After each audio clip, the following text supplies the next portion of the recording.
Volume 1, The Inventor. Chapter 2, Hideaway. The date is September 21st, 1909 at 3:23 p.m. Ishmael and Scribe are conversing on the porch after having eaten birthday cake. I found myself in a real dilemma the other week. Did I already tell you about it? Ishmael asks. He looks at Scribe and me. Most humans don't address questions to me in casual conversation. You have not mentioned it yet, Scribe responds. Ishmael smiles. If I may, I'd like to tell you two about it and ask you to imagine yourselves in my shoes, because I'm fascinated to see how your brains will respond to the stimulus and how similar or different you are from each other and myself. Will you? Scribe nods. Ishmael turns to me. He appears to be waiting. I copy Scribe and nod my head. He claps his hands together. Great! Here's the dilemma. I have a student named Rachel Johnson, who's just as smart as a whip and as kind as a saint, and I think she's going to make a real difference in the world of robotics someday. Anyways, I know she's been very stressed lately because her mother's been sick. So even though she's hardworking, I've been surprised that she's turned in all of her assignments on time. But one night, when I was grading her paper, it seemed strikingly familiar, and I have a very good memory for these kinds of things, so I knew that I had read it before. I have one of the autos at the college copy every turned-in assignment for the records, so I looked through those records and figured out that she had copied her older brother Michael, who had earned his robotics degree already, who's also a sweet young man, by the way. At any rate, I arranged a meeting with Rachel and told her what I found, and she started to cry and admitted what she did and told me that she has never plagiarized before and that she ran out of time to write her essay because she was busy taking care of her mother and she really wanted to complete the program with flying colors like her brother did. I believed her when she said she had never cheated before because I would have caught her if she'd cheated before, but the St. Macrina College of Robotics has a strict anti-plagiarism policy and will expel any student who's caught cheating. So I told Rachel about that, and she cried even harder and begged me not to tell anybody, and she said she would take a grade of 0 on the paper and promised she would never do it again. This is the conundrum, my friends. Should I have told the college what she did out of my moral obligation as a professor and founder of the college? Or should I have kept the truth secret so that a promising student might have a successful career in the future? Scribe stands in silence for a moment and stares at the ground. I would argue it was my obligation to tell the truth. Scribe answers. The short-term effect on Rachel may be unpleasant, but it is important for her to know the consequences of her actions. Furthermore, it is unfair for her action of telling a lie to force you to tell a lie in return. Telling the truth is always the right choice. Ishmael nods deeply and turns to me. What do you think? He asks. My first tenet is seek knowledge and truth. I can't allow somebody to prevent the truth from being known. I would have to tell the college what happened. I answer. Ishmael nods deeply again. I ask, what did you do? The date is March 4th, 1910 at 11:10 a.m. We travel further east and arrive at the jail on the outskirts of St. Macrina's downtown. St. Macrina's center of urban life is much smaller and sparser than Arthurton's. The streets are much quieter. Every building is an identical two-story structure. Each business occupies its own building. Their jail is the same size as that of Arthurton. I notice the figure of an adolescent male along the outer wall of the building. The scrawny boy appears to be closely examining the exterior. I recognize him. I make Scribe aware of his presence. Tom Dwyer! Scribe shouts out. It is so good to see you. It seems you've grown since we last met. Tom jumps. He must not have noticed us. His gaze settles upon my companion and me striding toward him. His eyes dart about in the same way as those of a cornered animal. I recognize the expression as one of anxiety. We just have some questions for you, I assure him as an attempt to quell his anxiety. I assume you were visiting Ana. Is that correct? He mumbles. So what? I've got a right to, don't I? You do, Scribe replies. Tell me, Tom, Where were you between midnight and 6 in the morning today? Asleep. He replies curtly as he looks to the side. It's what I do at night, you know. What's it to you? Questioning anybody who may be related to the case or the suspects is a part of our investigation. We are here to clear Anna's name. As her closest friend, any information you could possibly provide us could be crucial in keeping Anna safe. You do want to keep her safe, correct? Of course I do. Tom snaps and looks at Scribe in the eyes for the first time. I know she's innocent of murder, and I know she's getting out of here. How do you know? Scribe aggressively riposts. Tom stays quiet for a minute before speaking. I know her better than anyone else, and I know she couldn't do something like that. If you detectives are good at your jobs, she'll be set free. His jaw clenches. And if you can't get her out, then I'll have to do it. He runs behind the building and out of sight before we can say anything else. He is much faster than I thought he would be. I am not a detective, I am an investigative journalist! Scribe shouts in the direction Tom ran. They sigh. That boy knows more than he is letting on, Scribe mentions. This will not be the last we see of Tom Dwyer.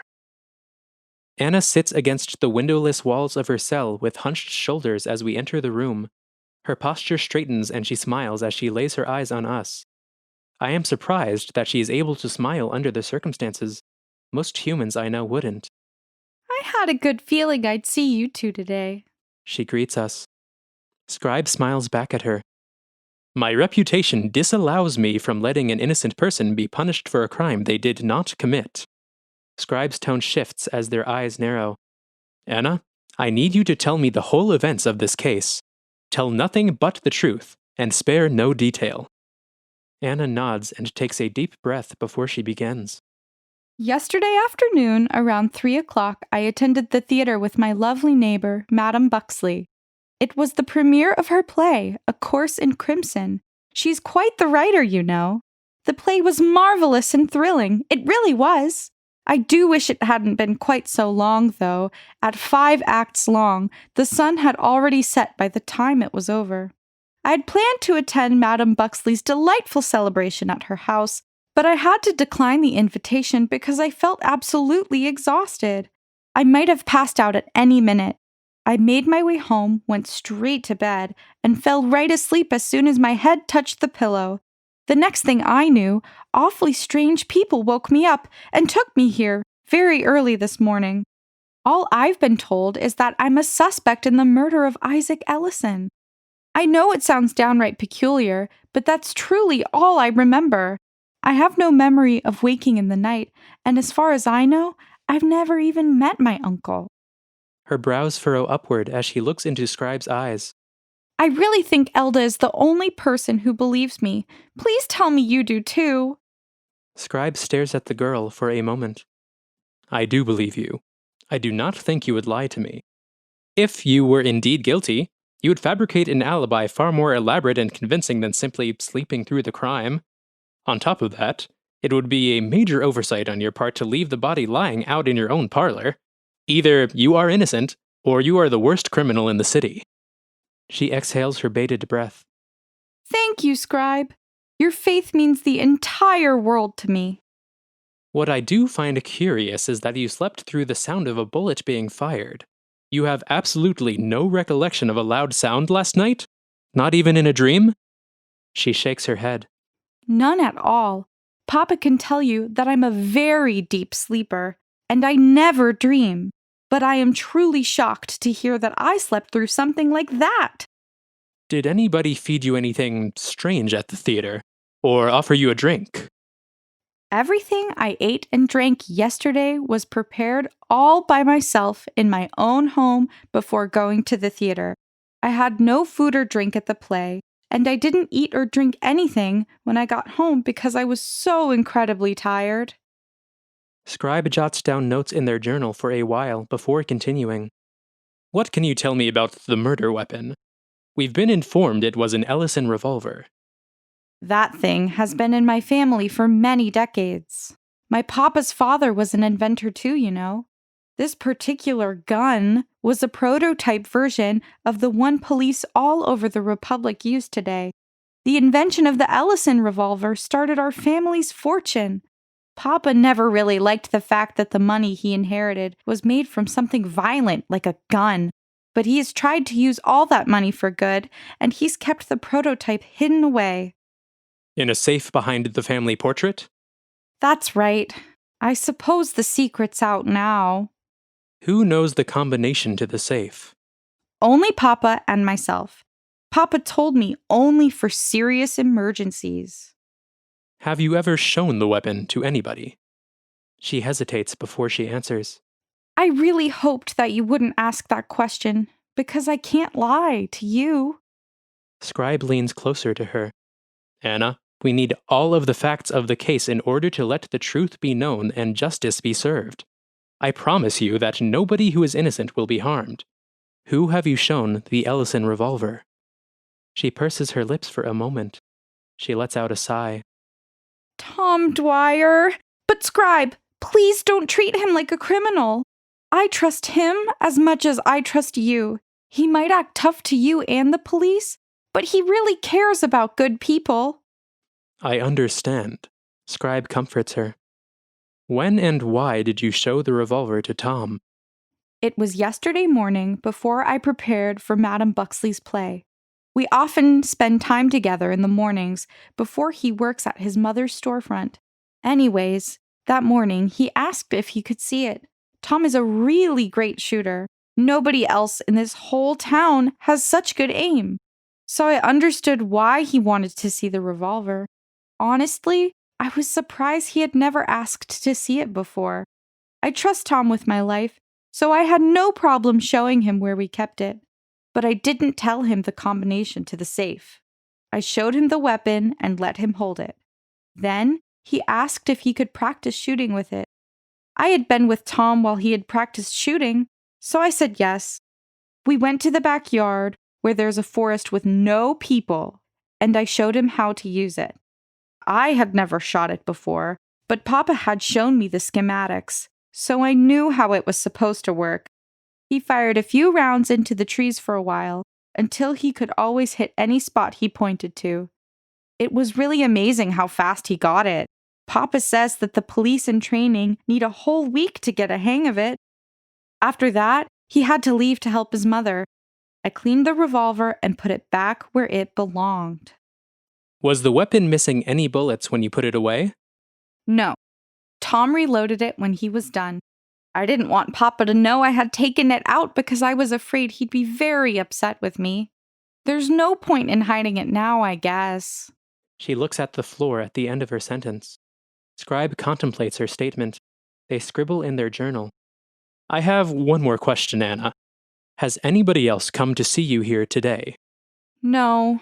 You are the first people to visit. Her gaze remains on the ground. Neither your father nor Tom have been here? No. I assume my father's preoccupied with the investigation, and Tom with his mother's store. Thank you, Ana. I have full confidence the evidence will show that you could not have committed this crime. We stand to leave. Thank you both, Ana says. She looks back up at us and smiles. I knew I could count on you. We leave the building and call a cab to take us back to the scene of the crime to the west. In the cab, Scribe turns to me. Ciric, we met Tom Dwyer on the perimeter of the prison. He claimed to have visited Ana, but she testifies that he never did so. Ana has no reason to lie to us about this. Why was Tom Dwyer there? I consider the facts of the case. He claimed he saw Ana. A conversation with Ana would obviously disprove this. He lied anyways. He was careless. He needed a quick alibi. His true reason for being there was something he wanted to remain secret. It was either embarrassing or illegal. I agree. However, there is nobody but Ana who could have inspired him to come to the jail of all places. His contempt for the police would keep him away at almost any cost. Additionally, it cannot be a coincidence that Ana taught him to shoot the prototype hours before it became a murder weapon. If I was not before, I am now certain Tom is involved in this case. Even so, I believe Ana was right that Tom does care about her and would do anything to help her. How could he help his friend from the perimeter? Do you believe Tom Dwyer means to break Ana out of her cell? I do. Whereas we mean to save Ana with the help of the law, Tom means to save her from the law. He is familiar enough with this case to know she is charged with a murder, even though the case is not yet public knowledge. Furthermore, he knows she is innocent, but he does not trust the police with that information. In his mind, the only way he can help her is to provide an escape route. We'll make a note of his intentions and move on for now. We are coming upon the Ellison residence. Let us continue with the investigation.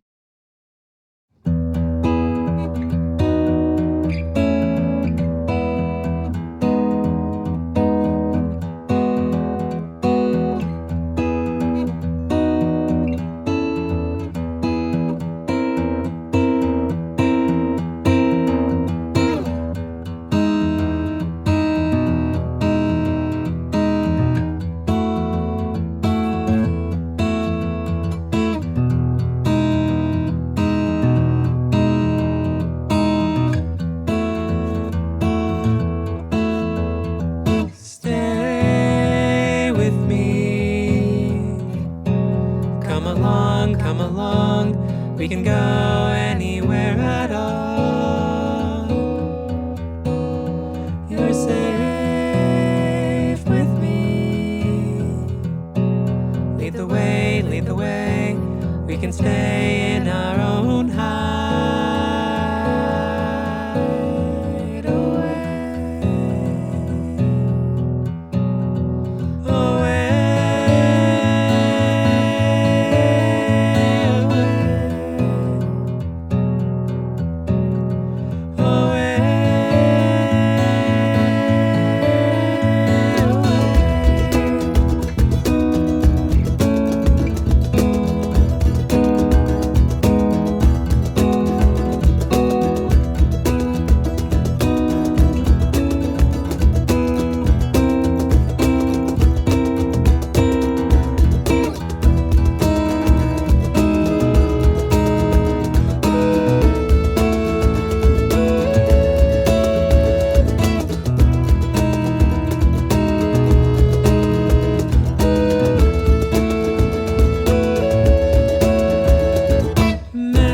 Thank you to the featured artist on Hideaway, Frances Eliza.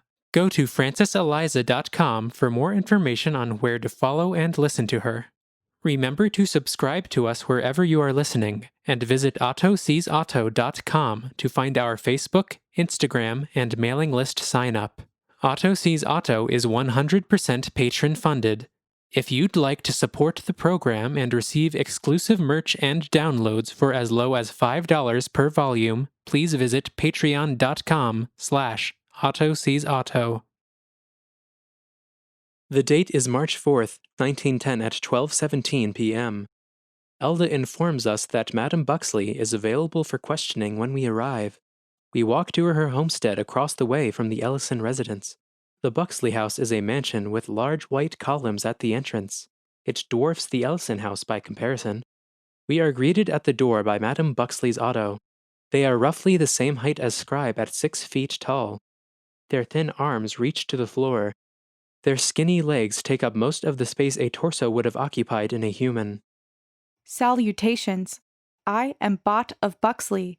Therefore, my name is Bob. The madam will be with you shortly. Please make yourself comfortable. Bob informs us as they lead us into the entrance hall. It is an immaculate room with a chandelier and a grand staircase.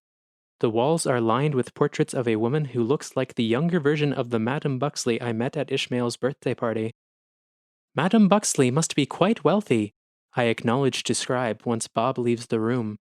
Gertrude Buxley is a well-known and successful playwright in St. Macrina. I personally have found her work to be on the sensational and romantic side, but needless to say, she has many wealthy patrons who enjoy her work, the Ellisons included. Bob swiftly returns and gestures for us to follow. They lead us up the grand stairway into a large study. Bookcases replete with countless novels of various subjects line the walls.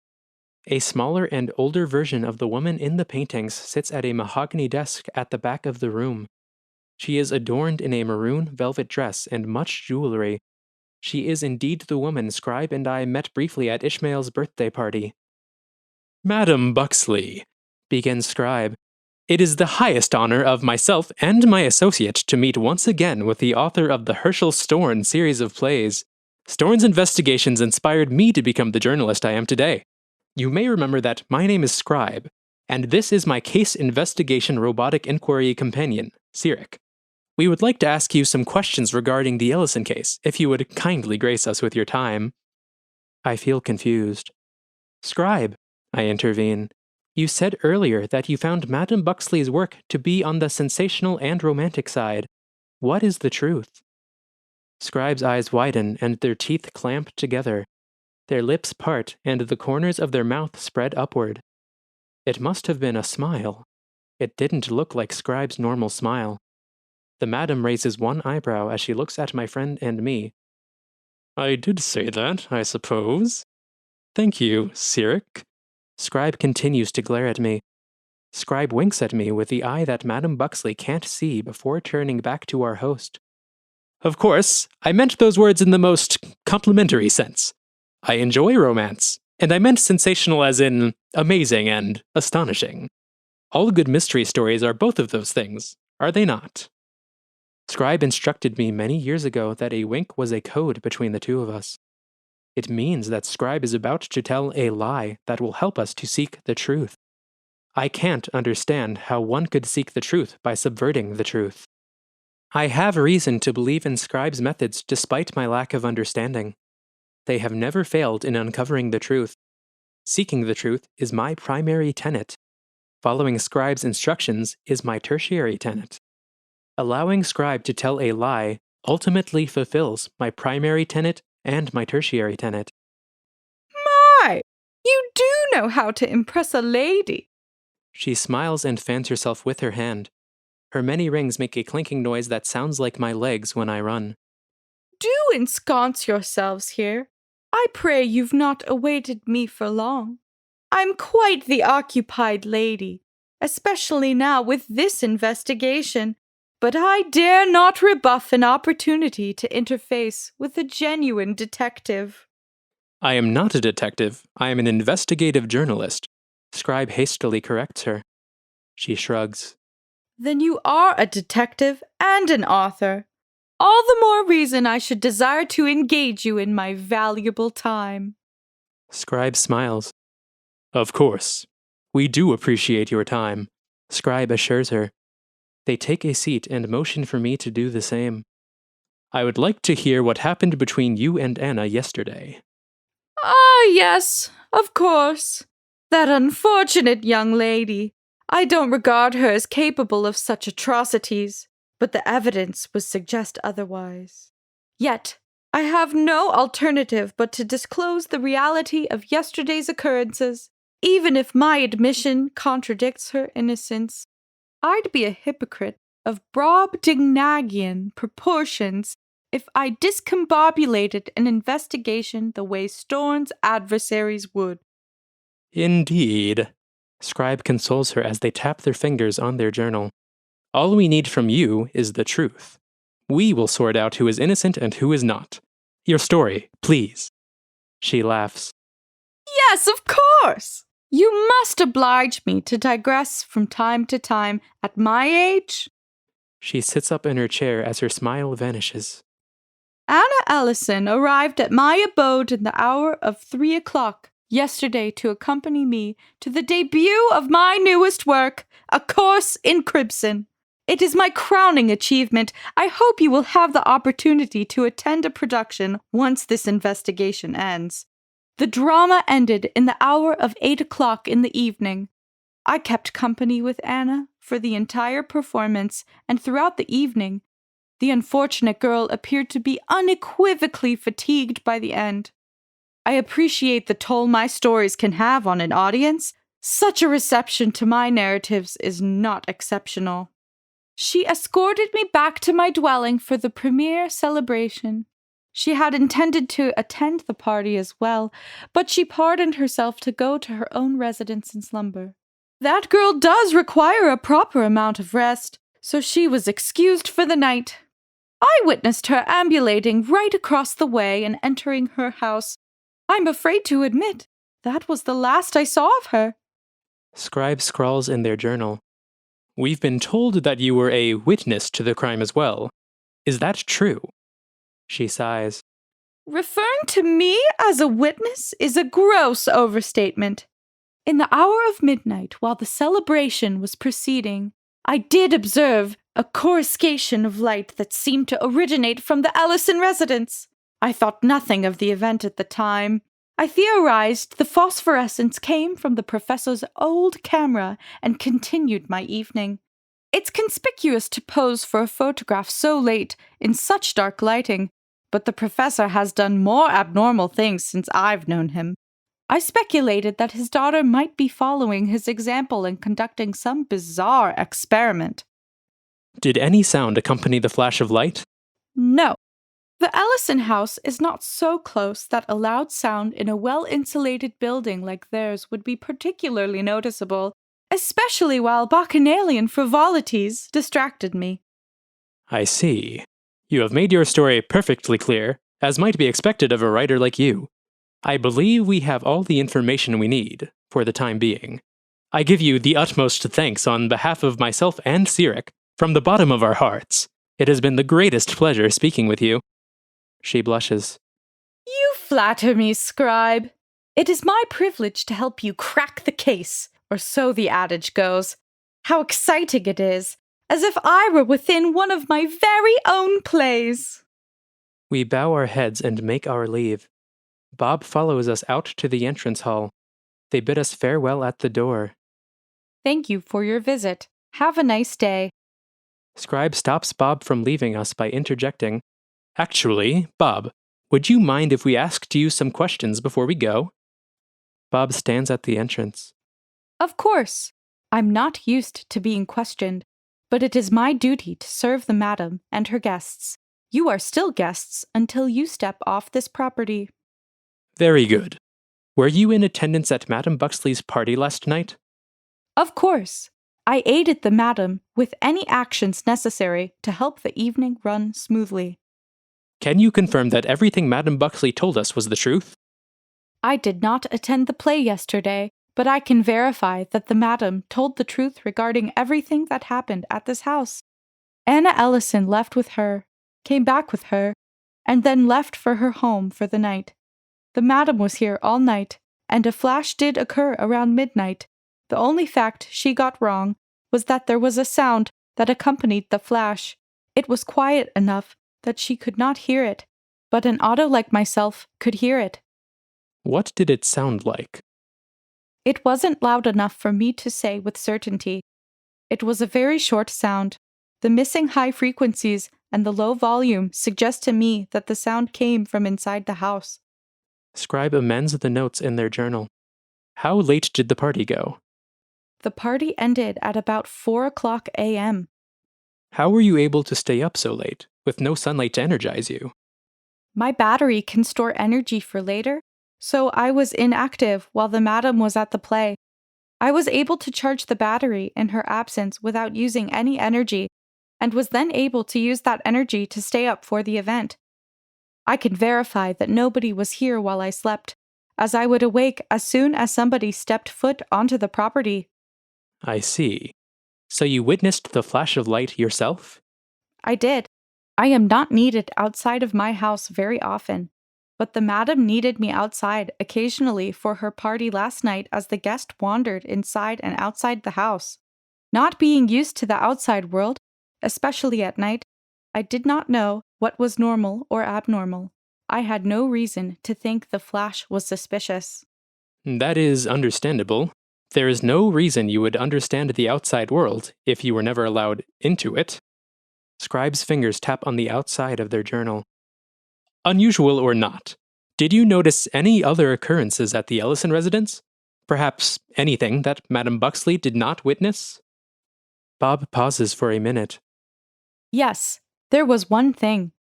The madam and her guests were inside for a game of charades approximately 10 minutes after the flash occurred. I was outside cleaning and tidying the patio. As I worked, I did notice a figure outside the Ellison house, right in front of the stairs.